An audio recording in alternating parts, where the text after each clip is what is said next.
आता AI हे असं आहे ना, ही अशी गोष्ट आहे. परत मी म्हटलं तसं, की ती आली आहे, ती येणार हं, आहे. तुम्ही हं, त्याला थांबवू शकत नाही. तुम्हाला हं, ते आवडो किंवा न आवडो आणि त्याच्यात हं, तुम्हाला इतक्या गोष्टी रेडीमेड मिळतायत, हं, इतकं तुम्हाला सगळं मिळतंय प्लेटवरती ठेवून, की म्हणजे करणारच लोक.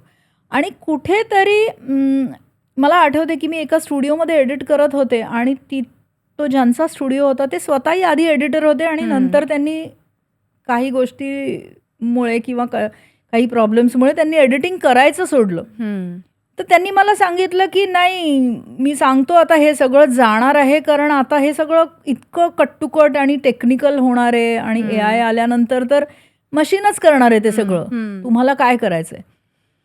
तर मला असं वाटतं, की नाही एका क्रीम लेव्हलचे जे लोक आहेत काम करणारे ना, त्यांची गरज नेहमी राहणार आहे.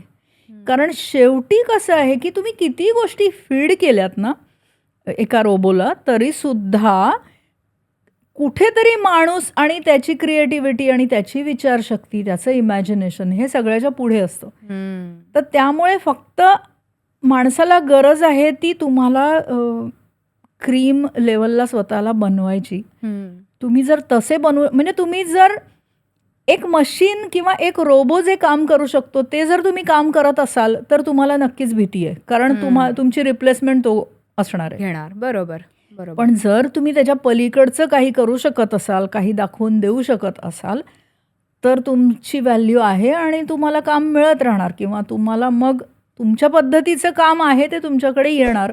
असं मला असं वाटतं कोणालाही विचार करायला हरकत नाही.